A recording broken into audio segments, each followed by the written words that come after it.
जय गुरुदेव। बिखरे मोती अनमोल वचन। संत मत का भजन प्रेम से होता है, हट से नहीं, विरह और तड़प से होता है। यह सीधा साधा प्रेम का मार्ग है। जब प्रेम होगा तो परमात्मा के दर्शन की तड़प होगी।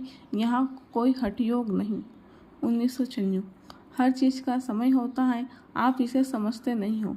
घर चलाना है, परिवार चलाना है, समाज चलाना है, देश चलाना है तो थोड़ा चुप रहना चाहिए, थोड़ा बर्दाश्त करना चाहिए। 1973।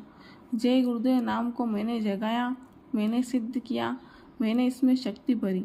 मुसीबत में मैं ही तुम्हारी रक्षा करता हूँ और तुम इतने मूर्ख हो कि श्रेय दूसरे को देते हो। 1993। किसी भी देश में निकले एक विशाल उच्छल तारा निकलेगा और बहुत बड़ा नुकसान होगा। 1973। एक बात ध्यान में रखो कि यह विशुद्ध परमार्थ का मार्ग है। मेरा लक्ष्य हमेशा परमार्थ का रहा और बराबर रहेगा। तुम धोखा मत खा जाना, संसारी बात उतनी ही है। सद्गुरु का दर्शन तो सभी चाहते हैं, पर सुमिरन पर बैठने से कतराते हैं। 1982। विशेषकर सत्संगियों के लिए भजन करना बहुत जरूरी है, क्योंकि तुमको मालूम हो गया कि परमात्मा है, उसकी आवाज़ है, उसका रूप है और आत्मा से उसको देखा और सुना जा सकता है। अगर तुमने भजन नहीं किया तो तुमको माफ़ी नहीं मिलेगी। मैं आपको देवता बनाना चाहता हूँ, महात्मा का भेद बताना चाहता हूँ।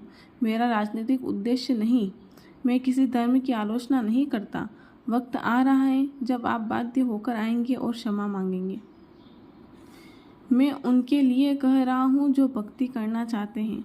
मेरा उपदेश उन्हीं के लिए है जो मालिक को जानना चाहते हैं।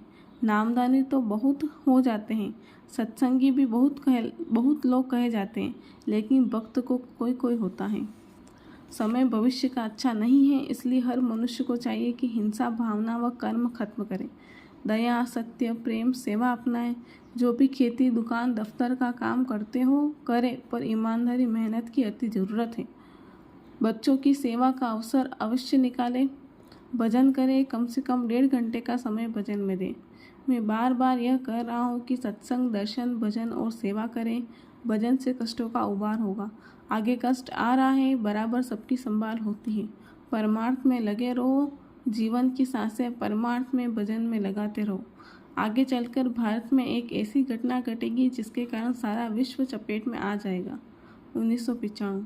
मृत्युलोक वह है जो इस चर्म नेत्रों से दिखाई देता है। पिंड लोक 5 तत्वों का बना हुआ है। आँखों के ऊपर अंडलोक है जो 17 तत्वों का बना हुआ है। उसके ऊपर सूक्ष्म लोक है जो 9 तत्वों का बना हुआ है। निरंजन भगवान वही सहस्त्रतल कमल में निवास करते हैं। उसके ऊपर ब्रह्मलोक है जो 9 तत्वों का बना हुआ है। इन सब लोकों को पार करने के बाद मुक्ति का स्थान है। जो जीव ब्रह्म स्थान को पार करके पार ब्रह्म पद में जाएगा वही मुक्ति को प्राप्त कर सकता है। इन लोकों को जिसने देखा है वही दिखा सकता है। सारी रचना शब्द के आधार पर है। इन सब रचनाओं के मालिक सत्पुरुष हैं।